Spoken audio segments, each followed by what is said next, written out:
Seigneur, nous nous attendons à toi pendant ce moment, sachant que tu es au contrôle. Sachant que tu es au contrôle. Merci Seigneur Jésus. Tu es le roi de ce moment. Tu es le roi de ce moment. Et nous venons à toi, Seigneur. Si nous sommes fatigués et chargés, je crois, Seigneur, que nous aurons du repos en ce matin. Que nous aurons du repos, non pas un repos éphémère, mais un repos éternel, un repos qui dure, dans le nom de Jésus-Christ. Merci encore pour ta bonté. Merci encore pour ton amour. Oui, Seigneur, je crois en ce matin qu'une âme va être touchée. Seigneur, je crois en ce matin qu'une âme va être transformée. Seigneur, je crois en ce matin qu'une âme va être touchée, va être restaurée. Merci pour ce que tu vas faire en ce matin, Seigneur Jésus. Élève ta voix en ce matin. Élève ta voix en ce matin. Oui, Seigneur, que ta présence nous inonde. Que ton amour nous inonde. Inonde ce lieu de ta présence, Seigneur Jésus. Inonde ce lieu de ta présence, Seigneur. Et Jésus, les mamas chantent les bébés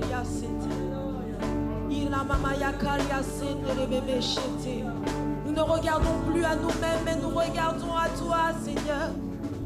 Et Karianda la mama ya Karié c'était.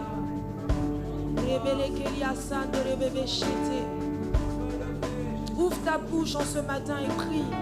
Prie. Prie en ce matin. Alléluia. Sois glorifié, Jésus. Tu prends le contrôle, Seigneur. Tu prends le contrôle, Seigneur Jésus. Tu prends le contrôle, Seigneur Jésus. Jésus. Oh Saint-Esprit, merci pour ta présence. Saint-Esprit, Saint-Esprit, merci pour ton amour. Merci pour ton amour, Seigneur Jésus. Il est dit dans ta parole, mais Dieu prouve son amour envers nous en ce que lorsque nous étions encore des pécheurs, Christ est mort pour nous. Dieu prouve son amour. Je veux te rassurer en ce matin. Je veux te le rappeler. Dieu t'aime. Dieu t'aime.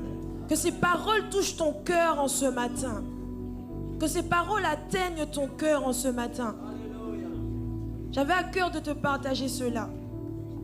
Que Dieu t'aime. Avant même que tu sois né, il t'aimait déjà. Oh. Acclame en ce matin. Pousse des cris d'acclamation. Que Dieu puisse entendre tes cris d'acclamation, de reconnaissance pour son amour qui est incomparable. Pour son amour qui ne change pas. Et oui, son amour nous étonne. Alléluia. Merci Seigneur. On peut commencer à battre des mains. Amen. Oh. Ton amour m'étonne, sûr et immuable, comme une montagne qui ne change pas. Ton amour m'élève, c'est un doux mystère.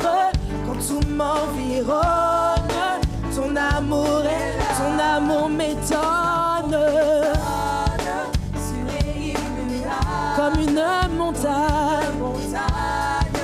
Il ne change pas. Son amour est là, m'élève, c'est un doux mystère. Oui, quand tout m'environne, ton amour est là. Alléluia, alléluia, alléluia, alléluia. Chante alléluia, alléluia. Mon cœur veut chanter. Alléluia, alléluia, alléluia. Oh, alléluia. Mon cœur veut chanter. Ton amour m'étonne. En moi il résonne au fond de mon être. Cette joie grandit. Et lorsque mes yeux te voient, tes bontés rayonnent. Un chant de louange soudain m'envahit. Encore une fois, ton amour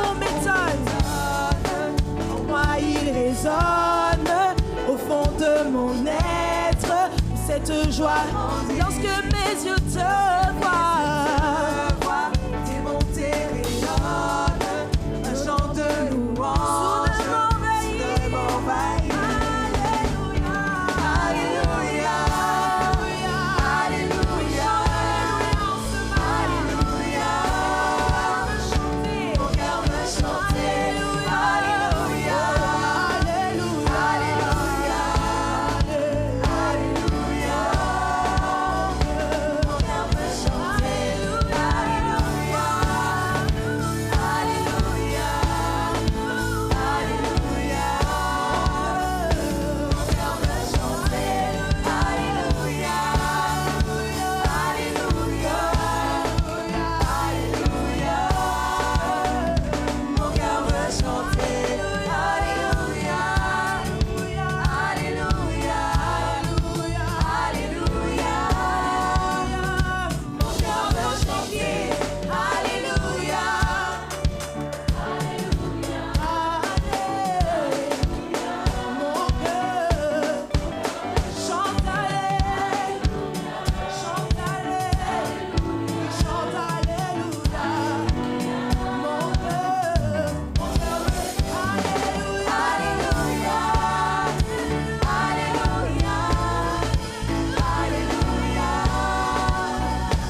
Je vais inviter le service d'accueil afin d'apporter nos offrandes.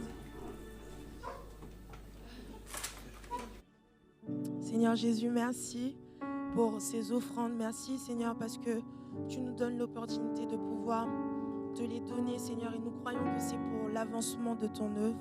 Sois glorifié encore à travers cela et que vraiment, oui, ta gloire va être vue à travers tous ces dons, Seigneur Jésus, que nous allons utiliser pour ton royaume, pour l'avancement du royaume. Sois glorifié, Seigneur, au nom de Jésus-Christ. Amen. Merci, Seigneur Jésus. Merci pour ton amour, Seigneur.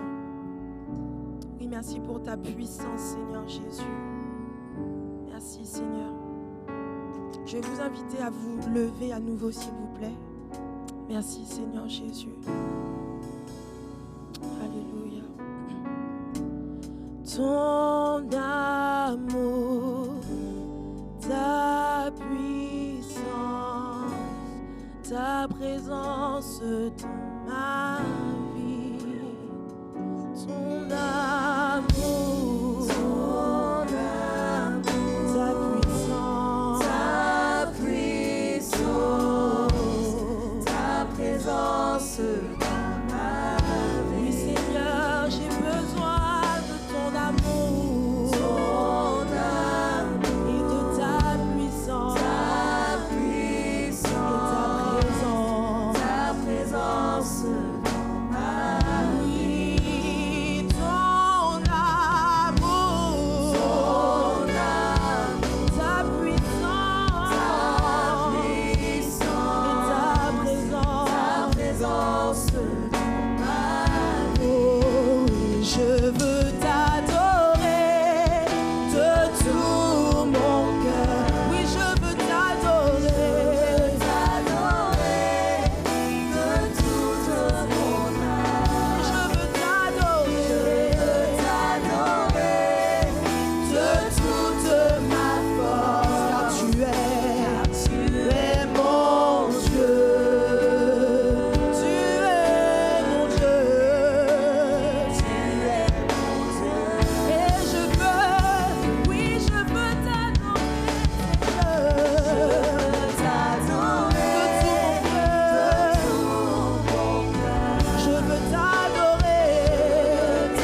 avec lui pour l'éternité. Quelle grâce!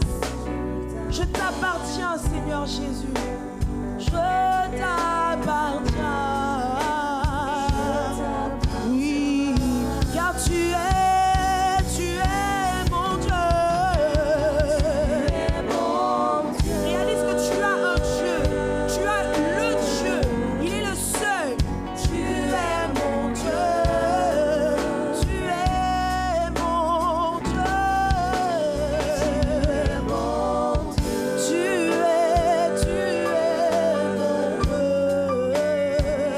es mon Dieu. Je veux chanter un chant d'amour pour mon Sauveur, pour toi Jésus. Merci pour ce que tu as fait. Tu es si précieux, Jésus mon Sauveur. Je veux chanter un chant d'amour mon Sauveur, pour mon Sauveur. Toi seul Jésus, pour toi Jésus. Merci pour ce que tu as fait. C'est pour ce que tu as fait. Déjà tu as donné ta vie pour nous, Seigneur. Cela nous suffit pour te dire merci. Jésus mon Sauveur. Alors je suis heureux. Je suis heureux car tu m'as donné ton nom. Et je ne veux pas être ailleurs. Je suis heureux. Tu m'as donné ton nom. Et je ne veux pas être ailleurs. Dans tes bras.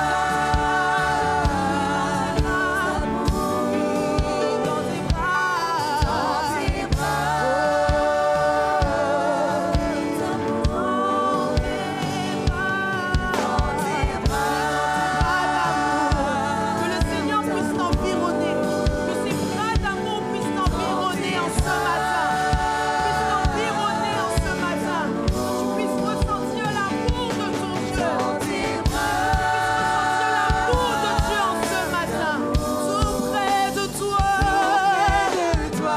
contre ton cœur, je veux être tout près, je veux être tout près, contre ton cœur, tout près de toi, contre ton cœur, tout près de toi,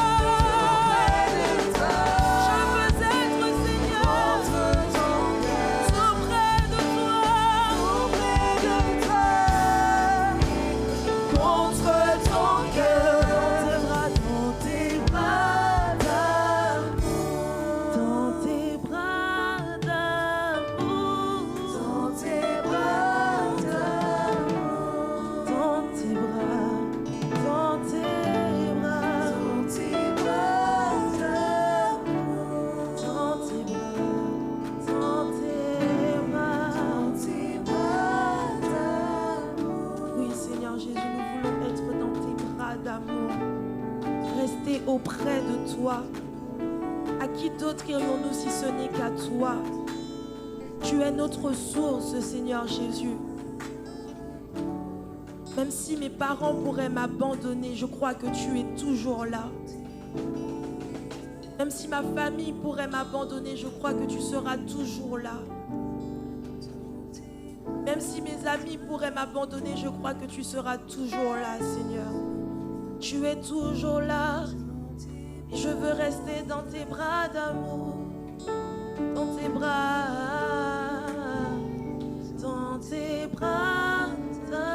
d'amour. Oh, merci Seigneur Jésus. Alléluia.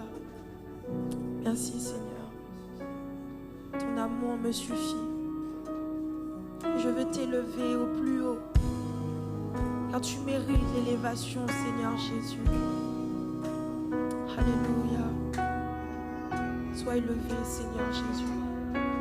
Sois élevé, mon Dieu, mon roi.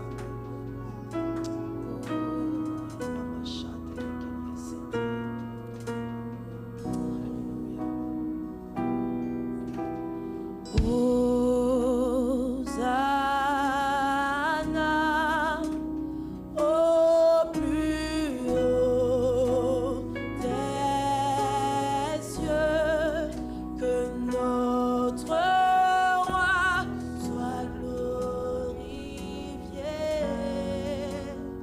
Hosanna.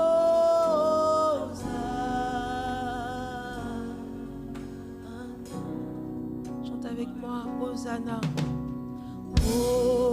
Hosanna. Je t'invite à élever tes mains en ce matin et à élever ton Dieu au plus haut des cieux. Que notre roi soit glorifié.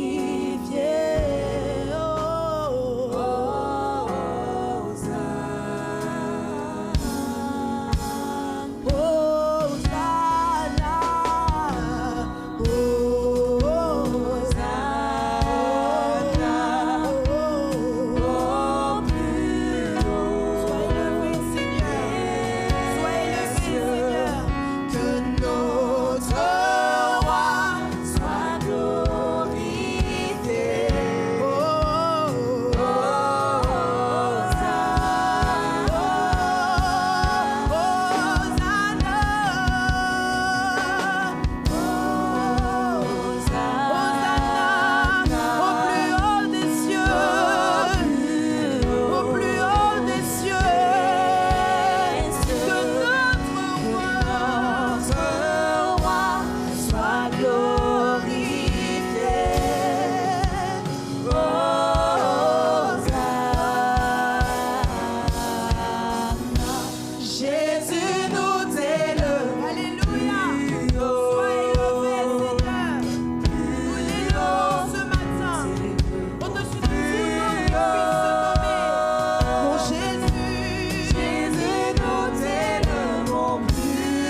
mérites la gloire. Seigneur, tu mérites la gloire. Oui, tu mérites la gloire. Oui, nous te donnons.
Alléluia. Oh, nous t'élevons, Seigneur. Nous te bénissons, Seigneur. Tu es élevé, Seigneur, dans le ciel. Les anges disent Saint, Saint, Saint est le Seigneur. Alléluia. Nous t'élevons, Seigneur. Nous te bénissons ce matin par nos acclamations, notre cri de joie, notre louange. Oh, une dernière fois, Jésus, nous t'élevons plus haut, au plus haut, nous t'élevons plus haut. Alléluia, soyez bénis, amen. Amen, par la présence de Dieu qui nous visite ce matin. Alléluia, alléluia, gloire à Jésus. Amen. Soyez tous les bienvenus ce matin. Vous pouvez prendre place. Amen. On souhaite la bienvenue à ceux qui sont là. Pour la première fois, on a eu un super culte dans le premier culte avec une super louange. bonne prédication que vous allez entendre dans quelques instants. Mais vraiment, on est bénis d'être là, tous ensemble. On se réjouit de la présence de Dieu et de ces chants qui montent vers Dieu. Amen. Mais avant toute chose, on aimerait aussi souhaiter une bonne fête à toutes les mamans. Peut-être que toutes les mamans pourraient se lever. On aimerait vous honorer ce matin. Levez-vous, s'il vous plaît. Voilà, regarde. Hey. Amen. Toutes les mamans, bravo. N'oubliez pas, avant de partir, avant de sortir, il y a une rose qui vous est réservée. Alors, on sait que c'est vous la plus belle des roses, mais il y a un cadeau qui est pour vous. Donc vous allez partir avec un petit souvenir de ce jour. Mercredi, on se retrouve ici en présentiel. Je serai enfin là après de nombreux déplacements pour mon travail, tout ça.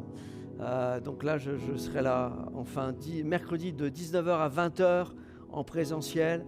On va passer un super moment ensemble encore une nouvelle fois. Et puis samedi, on vient faire un grand ménage de 8h à midi. On vient remettre tout ce lieu. On va le rendre le plus propre possible. Sur les extérieurs également, on doit désherber. Je ne sais pas si vous avez vu, mais c'est en friche. Donc on doit faire un entretien. Donc samedi prochain, de 8h à midi, il y aura des postes café, tout ça bien sûr. Voilà. Mais on ne mangera pas là pour le midi. Dimanche, on se retrouve à nouveau pour 2 cultes, de 9h30 à 10h45 et de 11h15 à 12h30. Et veuillez noter qu'à partir du mois de juillet, on va reprendre les cultes en commun. On n'aura plus qu'un seul culte, il y aura plusieurs départs pour les congés. Donc on va pouvoir à nouveau se réunir. Et puis les mesures sanitaires vont s'assouplir également, bien qu'on doit toujours rester vigilant. Et merci pour les efforts que vous faites. Et c'est très bien comme ça. On se retrouve également, pour ceux qui le désirent, il y a des sorties, il y a des randonnées qui sont organisées avec Annie. Il y a des ateliers tricot, crochet, où l'on confectionne des petites pieuvres pour les nourrissons pour l'hôpital. Il y a aussi des ateliers couture. Voilà, et puis atelier cuisine et plein d'autres choses. Voilà. Et puis pour ceux qui le désirent aussi, pour les couples et pour les jeunes, veuillez noter le vendredi 11 juin, il y a un nouveau rendez-vous pour les jeunes de 19h jusqu'à 20h30 sur ce que j'aurais aimé savoir avant de me marier, avec tous les conseils, avec des choses pertinentes qui nous sont données. Et j'ai pu avoir le privilège d'avoir apporté quelques expériences vendredi. Après plus de 30 ans de mariage, je vois un petit peu d'expérience quand même. Donc voilà. Et puis aussi une sortie de soutien auprès de nos SDF de la ville. On veut prendre soin aussi et on va aller les rencontrer, leur apporter simplement des encouragements et puis notre soutien, notre aide le samedi 12 juin. Voilà, on va entendre la parole de Dieu ce matin. Je vous invite à vous lever encore, mais j'aimerais que nous puissions aussi prier pour deux familles qui sont dans le deuil, dont l'une la famille de notre ami Philippe qui est décédé cette semaine alors qu'il courait avec Léa, ma belle-fille. Il est décédé dans les bois et arrêt cardiaque, et les pompiers sont venus, le SAMU, etc. Mais c'est totalement traumatisant cette expérience. Et on a pu rencontrer bien sûr la famille, on leur a apporté notre soutien. Et j'aimerais que nous puissions prier pour la famille, que le Seigneur les soulage, pense les plaies de ce papa qui est décédé à l'âge de 57 ans, c'est très jeune. Et on veut prier pour les enfants également, pour Léa qui a subi aussi ce choc, ce traumatisme. Voilà, et c'est quand même assez violent. Et puis aussi, j'ai reçu un appel de Guadeloupe d'une famille dont l'un des garçons est décédé cette semaine, accident de voiture, et les services funèbres aussi m'ont contacté pour les obsèques. Donc on veut prier aussi pour la famille, que le Seigneur bénisse, qu'il soulage et pense les plaies de tellement de douleur quand on passe par des moments comme ça et on ne comprend pas. Alors je vous invite à vous lever, on va prier ensemble. On veut porter nos prières vers Dieu pour ces familles. Seigneur, nous sommes là, Seigneur, devant toi ce matin, et nous voulons, Seigneur, te demander vraiment d'agir. Seigneur, et de soulager, Seigneur, tous les cœurs qui sont en peine, de soulager, Seigneur, cette maman, Seigneur, cette épouse qui est maintenant veuve, que tu puisses, Seigneur Jésus, l'aider, Seigneur, à passer au travers de cette épreuve, que tu puisses être pour elle aussi une consolation, puisqu'elle te prie, elle te connaît, Seigneur, elle et sa famille, ses enfants, qu'ils puissent trouver un réconfort auprès de toi dans la prière, Seigneur, que tu puisses les bénir, Seigneur, bénis également Léa, Seigneur, que ce traumatisme soit totalement, Seigneur, passé, Seigneur, et qu'il y ait une guérison, Seigneur, une paix dans le cœur, Seigneur, et merci pour tout ce que tu as fait, aussi tout ce que tu feras, Seigneur, pour cette famille dont le fils est décédé cette semaine, Seigneur, nous ne comprenons pas les circonstances, Seigneur, quand des choses pareilles arrivent, Seigneur, on ne comprend pas, Seigneur, Seigneur, toi seul connais, Seigneur, les causes, Seigneur, de cet accident, mais Seigneur, dans tous les cas, nous te prions de venir panser les plaies, Seigneur, et c'est par ton esprit que tu fais cela. Ta parole nous dit que ton esprit pansera, Seigneur, il guérira les cœurs brisés. Alors ce sont des cœurs brisés qui sont là devant toi, Seigneur. Oh Seigneur, viens les reconstruire, viens les rebâtir. Nous te prions de le faire, Seigneur. Et merci aussi pour ta parole ce matin qui va être apportée, Seigneur. Oh Seigneur, nous la bénissons, Seigneur. Nous savons qu'elle nous fera du bien, Seigneur. Que ton nom soit glorifié, Jésus. Amen, amen, amen. Amen. On accueille le serviteur de Dieu et on remercie aussi les chantres et les musiciens. Amen pour le bon travail. Soyez bénis. Amen.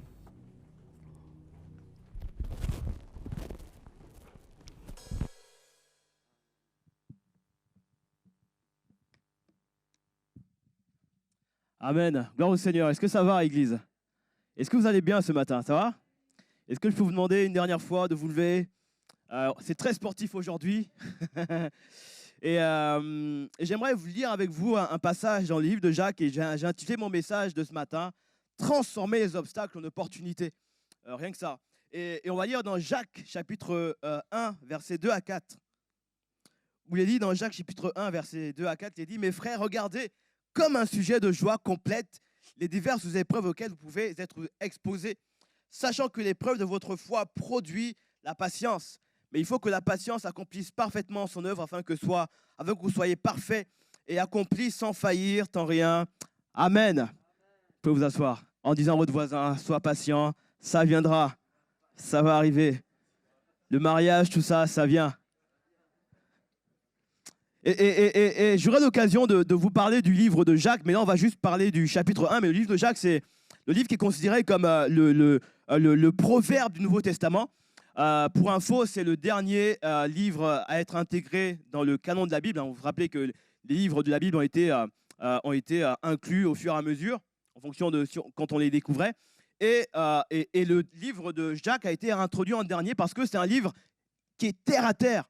Il n'y a pas beaucoup on parle très peu, ou en tout cas on ne va pas très en profondeur dans la théologie, parce que c'est un livre qui a vocation à être terre à terre. On règle les vrais problèmes.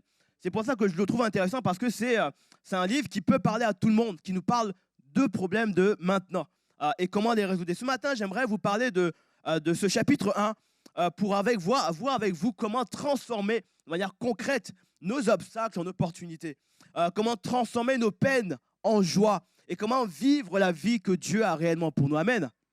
Amen. Et on peut se demander comment est-ce qu'on peut se comporter quand on fait face à une mauvaise nouvelle. Qu'est-ce qui se passe quand, alors que je suis tranquillement à la maison, je reçois un appel qui va bouleverser ma journée? Comment je fais pour aller au-delà de la tristesse qu'on m'a donnée, au-delà des mots qu'on a pu dire à mon sujet, au-delà de la calomnie, au-delà de tout ce qu'on a pu me faire? Comment passer outre ces choses-là? Comment finalement vaincre les obstacles que chacun d'entre nous vivons au quotidien?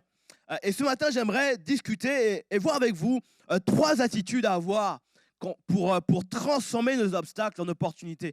3 attitudes pour changer la tristesse en joie. Et j'aimerais qu'on va parler ce matin de changer la perception qu'on a de notre obstacle, premièrement. On va également parler de passage à l'action. Et enfin, on parlera de patience. C'est mon dernier point. Et ce matin, j'aimerais commencer par vous parler de perception. Parce que la première étape, si tu veux passer au-delà de tes obstacles, si tu veux transformer tes obstacles en opportunités, première étape, il faut que tu changes ta vision des obstacles. Il faut que tu revoies un petit peu comment tu considères cet obstacle-là.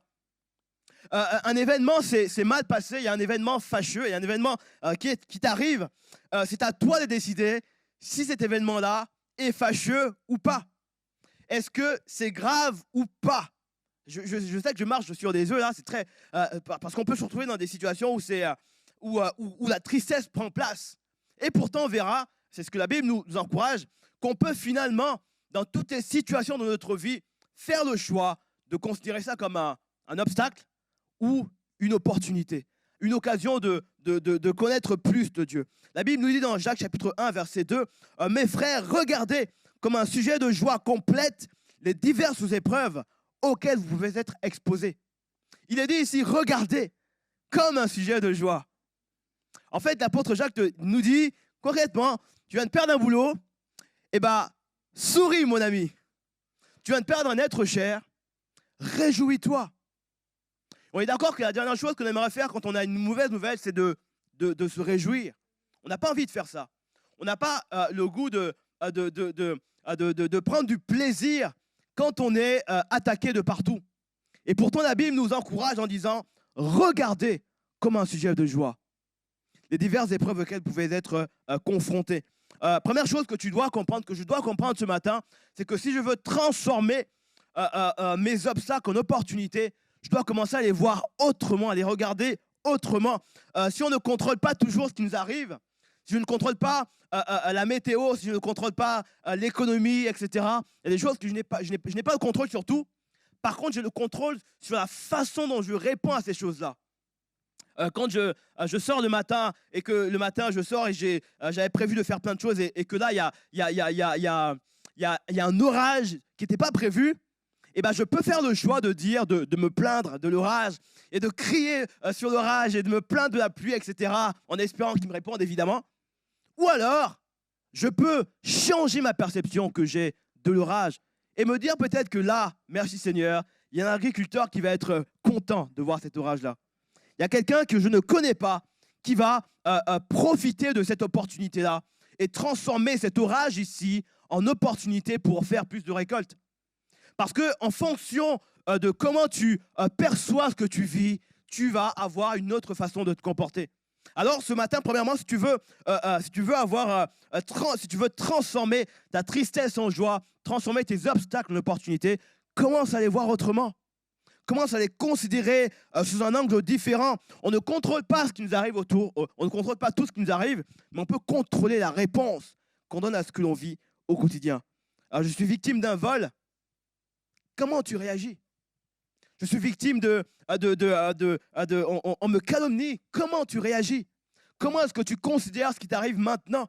Et la Bible nous donne un secret. Jacques chapitre 1, verset 2. Jacques, il est là.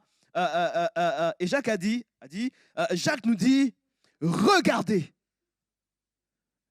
En fait, moi, j'aime beaucoup ce passage, j'aime beaucoup ce livre-là, parce que Jacques est terre à terre. Il dit, tu as un problème, regarde-le dans les yeux. Fais face à ce que tu vis. Regarde-le. Et il est dit plus loin, regardez ça comme un sujet de joie. Et le mot regarder, c'est le mot grec égeomai. Et ce mot-là est un impératif, le verbe est un impératif, comme pour nous dire, écoutez, je sais que c'est pas évident, je sais que ça fait pas plaisir de faire face à ce que l'on vit, mais il est dit à l'impératif, regarde-le quand même, regardez, et le mot grec pour regarder, c'est égeomai, qui signifie mener, conduire, avoir de l'autorité sur, être un chef finalement. Il est dit concrètement ici, tu peux changer ta vision de ce que tu vis. Tu as le pouvoir en Christ de regarder ce que tu vis et de devenir le chef de ta situation. Et je sais, quand je dis cette phrase-là, en tant que chrétien, on a tous peur de prendre nos responsabilités. On a peur d'être des chefs. On a peur de prendre des décisions puisqu'on aime bien que Dieu fasse ça pour nous. On aime bien dire à Jésus, oui, prends tout, Seigneur, etc. Mais la Bible nous dit que il nous a créés à son image et il y a une autorité que Dieu te donne et Dieu te dit, regarde ta situation et domine sur ça. Alors que Caïn était là et qu'il avait des pensées meurtrières envers son frère, Dieu va pas lui dire, écoute, Caïn, tu as envie de tuer ton frère, t'inquiète pas, je m'occupe de ça. Caïn, change de pensée, Caïn. Non, Dieu va lui dire, le péché se couche à ta porte, mais toi, domine là-dessus. Parce que nous, chrétiens, on n'aime pas prendre nos responsabilités, on n'aime pas regarder, on veut que Dieu fasse le travail, alors que nous, on peut le faire, ce travail-là. Dieu te dit, regarde. Et la pensée qui est ici, c'est faut que tu changes maintenant ta façon de voir la situation, parce que quand on vit une situation compliquée, on est paralysé et on n'a pas le courage de faire quoi que ce soit. Mais Dieu dit non, non, non, faut que tu redeviennes, faut que tu reprennes le contrôle, parce que là, ça part dans tous les sens. Reprends le contrôle de la situation et regarde Égeomai mener, conduire, avoir de l'autorité sur ce que tu vis. Alors on est d'accord sur le fait que oui, c'est pas évident, c'est pas simple. Mais tu dois reprendre le contrôle sur ta destinée.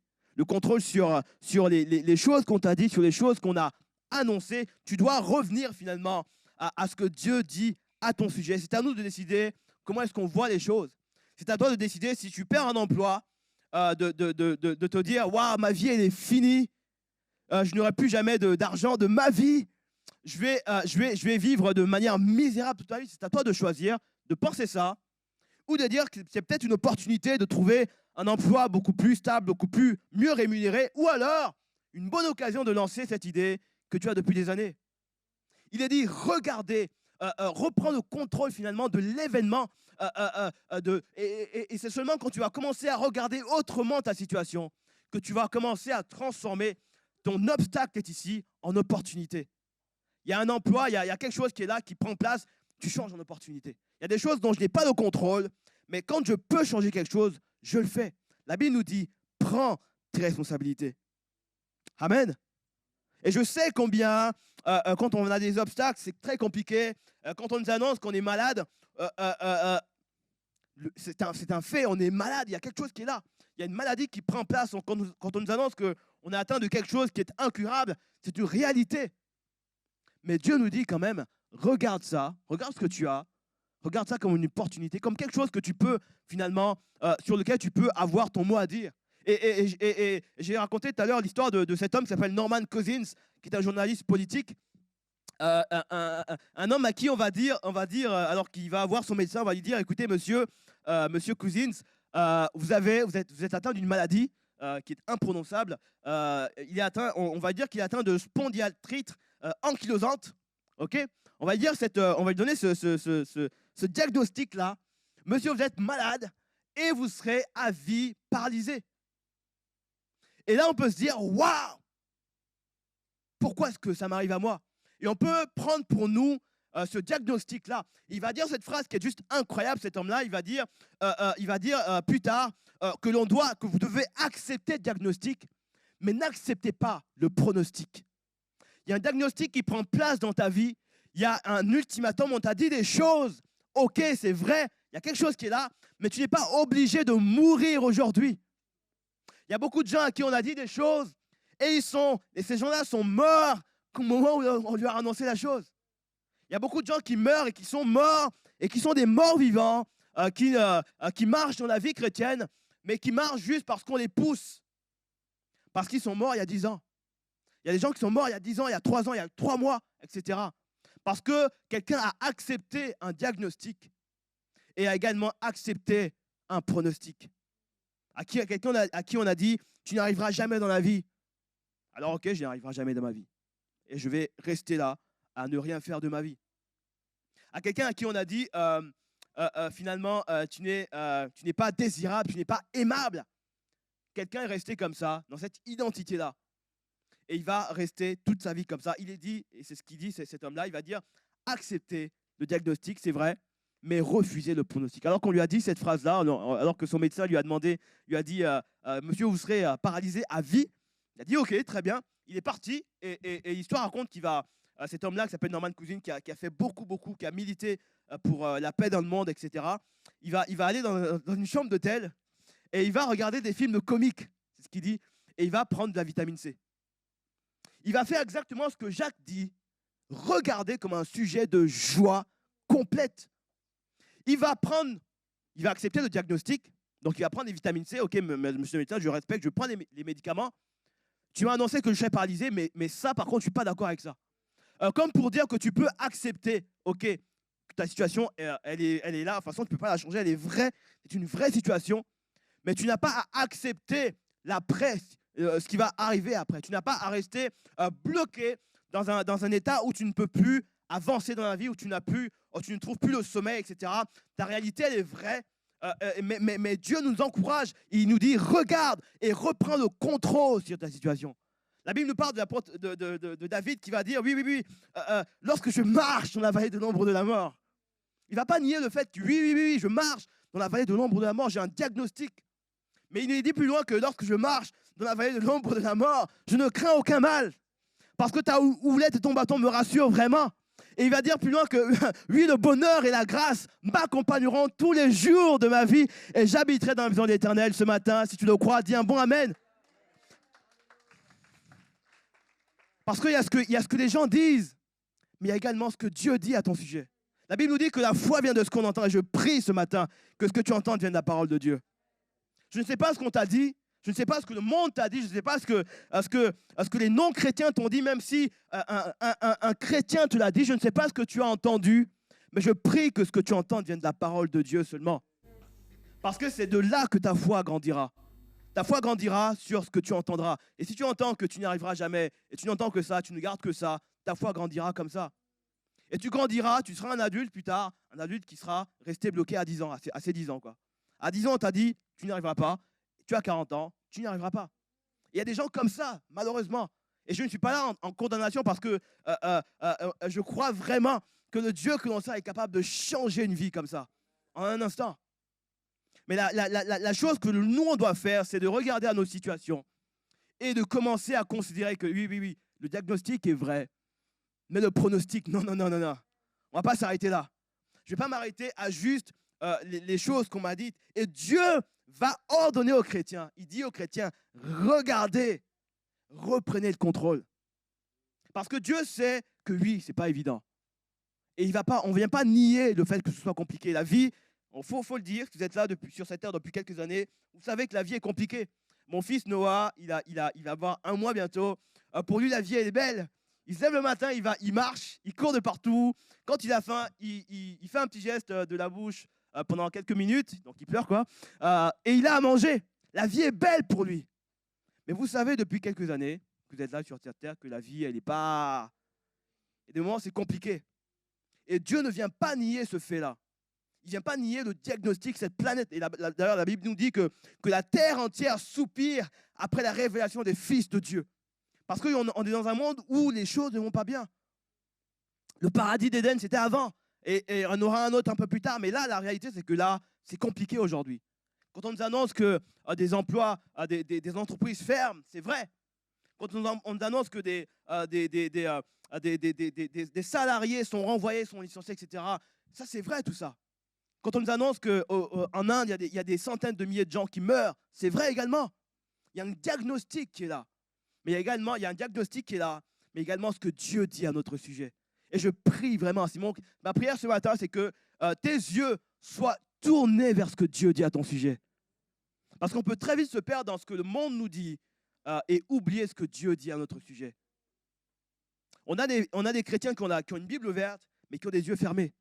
Elle est là, elle est ouverte, on regarde là, les pages de ce que Dieu dit, mais on ne lit pas ce qu'il dit. On ne comprend pas ce qu'il dit. Donc première chose, si tu veux transformer tes obstacles en opportunités, tu dois commencer à regarder les choses autrement, avoir une perception différente. Et Dieu t'ordonne, Dieu m'ordonne de regarder les choses différemment. Et puisque Dieu m'ordonne, la bonne nouvelle, c'est que mon frère, ma soeur, Dieu va t'aider à regarder les choses différemment. La Bible nous dit dans Ésaïe chapitre 40, il est dit au verset 29, il donne de la force à celui qui est fatigué et il augmente la vigueur de celui qui tombe en défaillance. Les adolescents se fatiguent et se lassent et les jeunes hommes chancellent, mais ceux qui se confient en l'Éternel renouvellent leurs forces. Quand tu regardes à ce que Dieu dit, tu renouvelles tes forces. Tu peux marcher sur l'économie, tu peux marcher sur les pronostics, sur ce que le monde te dit. Quand tu regardes à ce que Dieu dit, tu peux marcher et aller de l'avant. Parce qu'il y a un Dieu qui va renouveler tes forces, un Dieu qui va renouveler tes pensées. Mais ceux qui se confient en l'Éternel renouvellent leurs forces. Ils prennent le vol comme les aigles. Et tu vas commencer comme ça à aller de l'avant. Et la Bible nous dit qu'il court et ne se lasse point. Il marche et ne se fatigue point. Une question de perception. Comment tu vois les choses? Comment tu vois la vie aujourd'hui? Premièrement, on doit changer notre façon de voir les choses. Deuxièmement, mon deuxième point, une fois que tu as changé ton angle de vue, deuxième étape, tu dois passer à l'action. Tu dois faire quelque chose. Il faut que tu fasses quelque chose, mon frère, ma soeur. Il faut que tu fasses un mouvement. Et la première étape avant pour poser des actions concrètes, des actions qui comptent, on doit se poser d'abord deux questions importantes. Avant de passer à l'action, on doit se poser deux questions. Première chose, c'est qu'est-ce qui dépend de toi? Qu'est-ce qui dépend de nous? Qu'est-ce que je peux faire? Et pourquoi est-ce qu'on doit se poser cette question-là? Parce que malheureusement, beaucoup de gens savent qu'ils doivent passer à l'action, mais souvent on passe à l'action de la mauvaise façon. On a une femme qui est triste, etc., et qui veut retrouver le bonheur, etc., et qui passe à l'action de la mauvaise façon, en voulant changer la vie de quelqu'un d'autre. Ici, le fait de lister ce qu'on peut faire nous permet de lister également ce qu'on ne peut pas faire.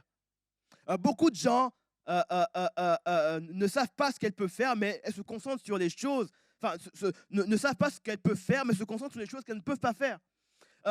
Et ici, la première étape, c'est que tu dois commencer à lister ce que tu peux faire, qu'est-ce qui dépend de toi. Et ce qui dépend de moi, c'est quoi? C'est mes ressentiments, c'est mes ressentis, c'est mes jugements, c'est ma créativité, c'est mon attitude, c'est tout ce que je nourris en moi. Ça dépend de moi. C'est moi qui nourris ça. Et qu'est-ce qui ne dépend pas de moi? Eh bien, c'est tout le reste. La météo, ça ne dépend pas de moi. L'économie, c'est pas moi. Je ne suis pas président de la République, c'est pas moi qui fais ça. Je ne suis pas responsable je ne gère pas tout ce qui existe au monde. Et le seul fait de savoir que tu ne peux pas tout gérer, ça va t'éviter de te gâcher la santé, parce que beaucoup de gens, malheureusement, essaient de changer des gens, de changer des pensées d'autres personnes, en oubliant que la personne qui est capable de changer leurs pensées, il y a deux personnes, il y a Dieu, il y a eux-mêmes également. Et tu ne peux pas gérer, tu ne peux pas contrôler ce que les gens pensent de toi. Les gens auront beau, tu auras beau faire ce que tu veux, si les gens ont décidé de penser du mal de toi, ils le feront quand même. Alors ne te gâche pas la santé à vouloir changer ça. Non, toi, fais ce que tu as à faire, reste juste, continue d'aimer, de servir, de faire ce que Dieu t'appelle à faire, et les autres, ils feront ce qu'ils veulent. Tu dois passer à l'action, en étant conscient de ce que toi tu peux faire et de ce que tu ne peux pas faire. Le reste, ce que tu ne peux pas faire, tu laisses de côté et tu te concentres sur ce que tu peux faire uniquement. Et c'est important de considérer ça, puisque ce qu'on peut faire, nous, ce sera notre seul champ de bataille. C'est là qu'on va combattre, c'est là qu'on va lutter. Le reste, on laisse ça de côté. Amen. Tu dois considérer qu'est-ce que tu peux faire. La Bible nous dit, et pourquoi est-ce qu'on doit considérer ça? Parce qu'il y a une vraie bataille. La Bible nous dit dans Éphésiens chapitre 6, verset 12, il est dit, car nous n'avons pas à lutter contre la chair et le sang, mais contre les dominations. Et toutes les personnes qui dominent, qui luttent contre la chair et le sang, c'est toutes les personnes qui n'ont pas considéré ce qu'elles peuvent faire et ce qu'elles ne peuvent pas faire. Et beaucoup de fois, on se retrouve à lutter contre les mauvaises personnes. On se met à lutter contre les mauvaises personnes et on peut s'étonner après ça que la lutte dure des heures, des années, que la lutte dure trop longtemps. Parce que la réalité, c'est que si quelqu'un a décidé, en son âme et conscience, de te détester, tu auras beau faire des retours acrobatiques, etc., il va quand même te détester. Mais toi, tu peux changer ta façon de voir la situation et passer à l'action sur les choses que tu peux faire. Amen. C'est important ça. Parce qu'on peut se retrouver à faire des choses, à gâcher sa santé, à passer à côté de sa vie, parce qu'on veut changer quelqu'un. À une femme qui veut retrouver cette paix qu'elle a perdue, ne tombe pas en dépression à cause d'un homme. Ne tombe pas en dépression à cause de quelqu'un qui a décidé d'aller voir ailleurs. Tu vas passer à côté de ta vie comme ça. Regarde sur ce que toi tu peux faire. Regarde sur ce que tu peux apporter aujourd'hui. L'homme qui est là-bas ou la femme qui est là-bas, tu n'as pas le contrôle sur cette personne-là. Alors tu auras beau essayer des choses et tu vas t'épuiser à faire des choses. Fais ce que tu peux faire, mais le reste, laisse-le de côté. C'est ta vie qui en dépend. Amen. Alors je dois considérer ce que je peux faire et agir en conséquence. Alors quand je sais, quand j'ai mis en place un périmètre sur ce que je peux faire, je vais pouvoir passer à l'action de manière efficace. Et l'action juste emmène des résultats. Tandis qu'une action faite de manière injuste ou de manière bizarre ne t'apporte rien. Toutes les personnes qui se concentrent, qui passent à l'action sur des choses dont ils n'ont pas le contrôle, c'est comme si aujourd'hui je venais, c'est comme si je me levais le matin et je commençais à donner des coups dans le vent comme ça, en espérant que le vent ait mal, en espérant que l'oxygène se dise « mais waouh, qu'est-ce que tu es fort », etc. Parfois, on donne des coups dans le vent comme ça et on espère que le vent aura mal. On donne des coups, on fait des choses, on espère qu'il y aura des changements. Ce qui compte, c'est l'action juste, justement. C'est l'action qui va se faire dans ta sphère de contrôle, dans le périmètre que Dieu a mis en place pour toi. Et toutes les fois où on fait des actions qui ne sont pas justes, qui ne sont pas dans ce que Dieu veut que l'on soit, on aggrave les choses. Et la Bible nous dit dans Proverbes chapitre 15, c'est pour ça que j'aime beaucoup, Jacques et Proverbes, c'est des livres de sagesse. Il est dit dans Proverbes 15, verset 1, « Une réponse douce calme la fureur, mais une parole dure excite la colère. » Et parfois, on sort des paroles dures parce qu'on veut agir dans la vie de quelqu'un d'autre. On veut agir, on veut changer des choses dont on n'a pas la main. Tu vas parler à quelqu'un, mais tu n'as pas la main sur sa vie. Et si cette personne a décidé de te détester, de te calomnier, elle le fera encore et encore. Toi, garde ton calme un petit peu et fais les choses que Dieu veut que tu fasses. Il est dit, et si on manque de sagesse, dans Jacques chapitre 1, verset 5, il est dit, si quelqu'un d'entre vous manque de sagesse, si ça devient compliqué, qu'il la demande à Dieu, qui donne à tous simplement et sans reproche. Parce que le passage à l'action, c'est bien, mais il faut le faire de manière juste, de manière qu'on le fasse dans le cercle de compétences, dans ce que Dieu veut que l'on fasse. Parce que si on le fait à côté, le problème de ça, c'est que ça va nous causer encore plus de problèmes qu'avant.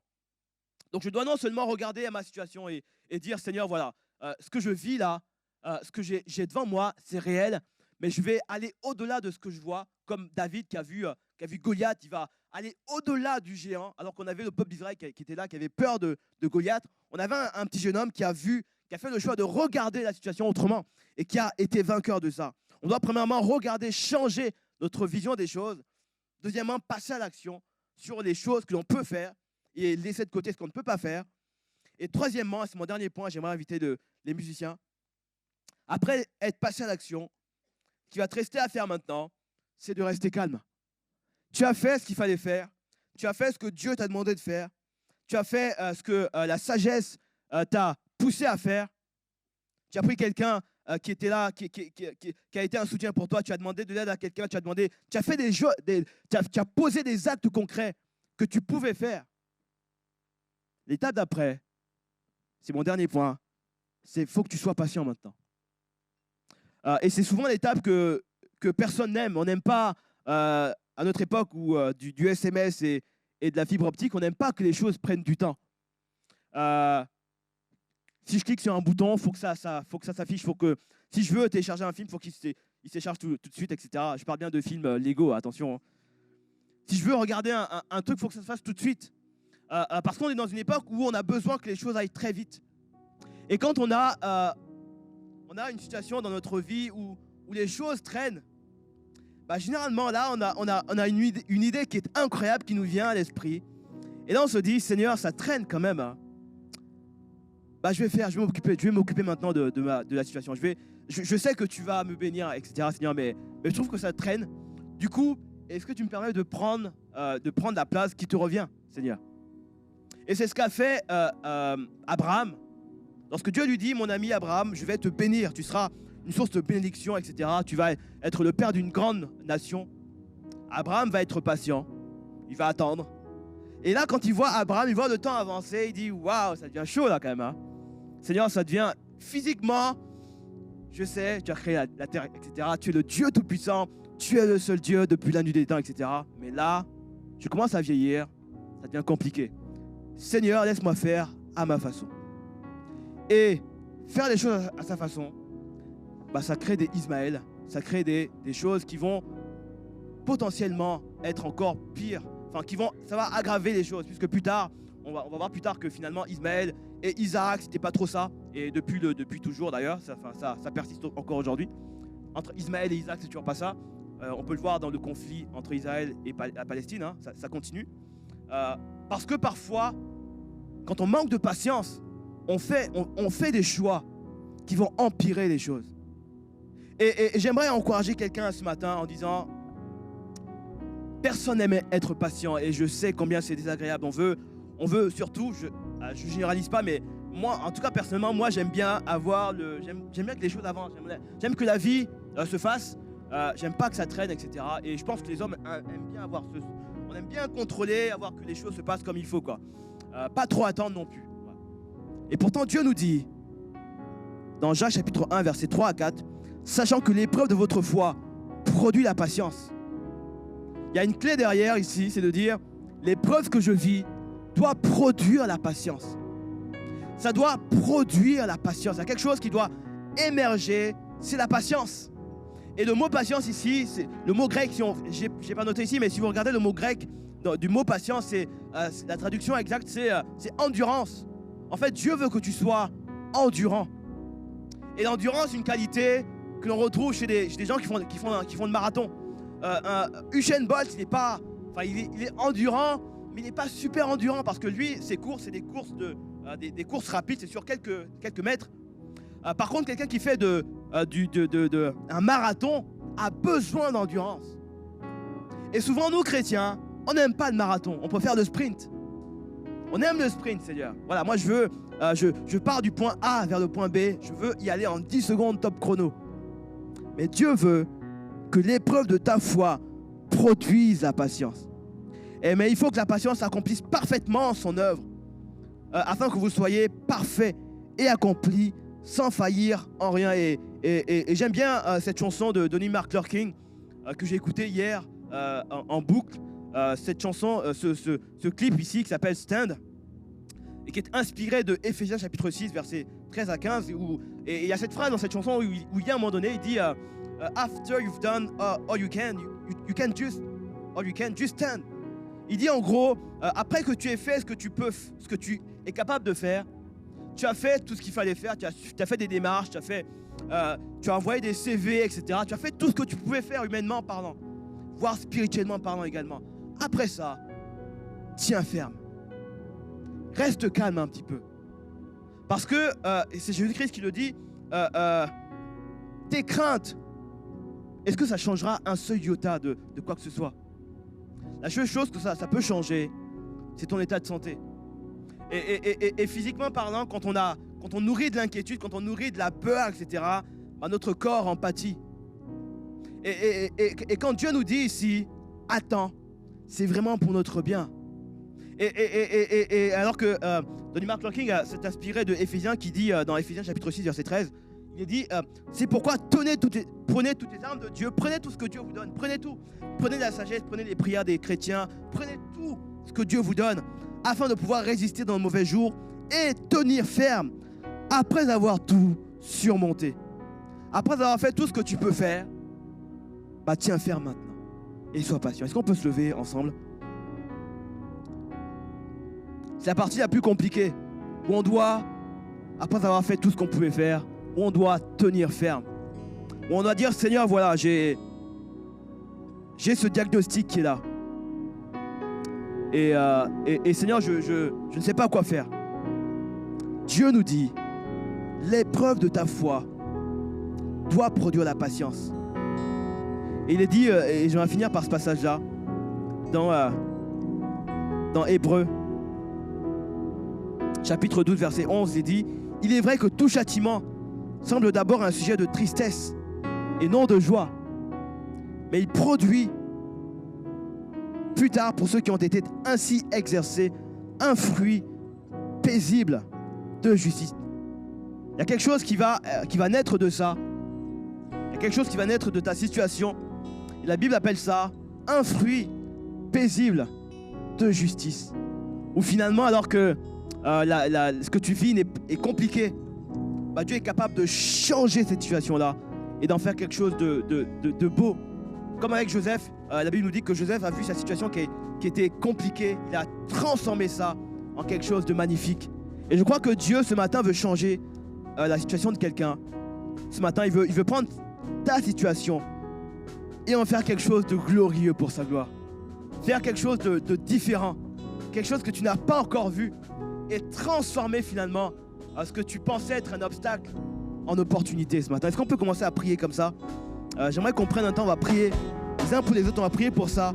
Que Dieu vienne transformer ce matin ta façon de voir les choses. Que Dieu vienne transformer ta vision des choses. Que Dieu vienne changer ta perception des obstacles. Et que Dieu vienne également te fortifier afin que tu puisses passer à l'action dans les projets qu'il a pour toi.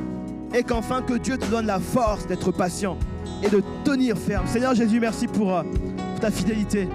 Merci pour ta grâce. Merci vraiment pour ce que chaque jour tu permets que l'on vive au quotidien. Merci pour ta fidélité. Merci pour ton amour simplement. J'aimerais te prier ce matin pour quelqu'un qui est là et qui a besoin de ton toucher. Qui a besoin d'être touché, transformé par toi. Merci de faire ton œuvre maintenant. Une œuvre de restauration, de transformation, de guérison peut-être. Une œuvre de délivrance dans la vie de quelqu'un ce matin. Mon Dieu, tu nous appelles à être patient, à considérer les choses que l'on vit comme des opportunités au lieu de les voir comme des obstacles. Merci car tu es capable de changer nos tristesses ce matin, de les changer en joie, Seigneur.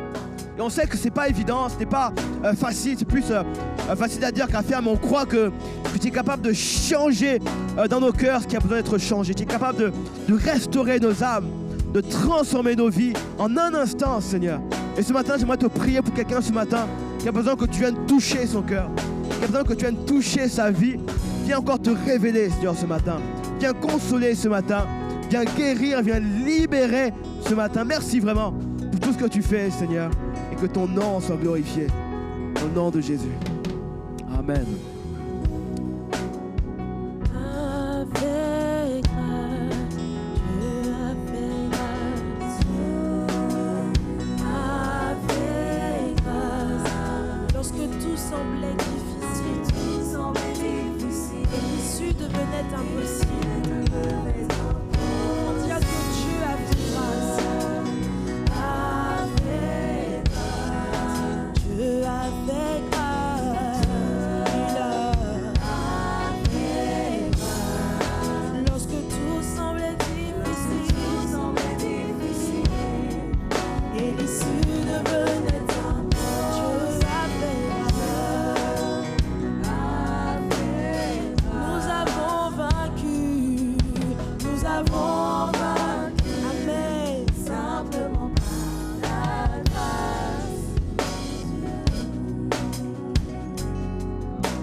Pour cette parole où Seigneur nous pouvons encore changer de perception, Il n'est pas encore trop tard. La situation dans laquelle tu es, change ta perception. Je prie que ta perception puisse changer en ce matin. Et que tu puisses prendre les bonnes actions, que tu puisses prendre les bonnes décisions. Et que tu puisses faire les bonnes actions. Merci encore pour ta parole, Seigneur, qui nous encourage encore. Qui nous encourage à rester patients. Malgré ce par quoi nous passons, malgré ce par quoi nous allons passer. Mais merci pour ta patience. Merci Saint-Esprit parce que ce fruit nous vient de toi. Et que nous puissions encore le faire développer, que nous puissions encore le faire grandir. Merci pour ta parole, Seigneur. Merci encore aussi pour cette nouvelle semaine qui s'annonce. Prends le plein contrôle encore, Seigneur Jésus, et que notre patience puisse encore grandir. Sois glorifié pour tout ce que tu es, Père. Au nom de Jésus-Christ. Amen. Soyez bénis, soyez bénis. Amen.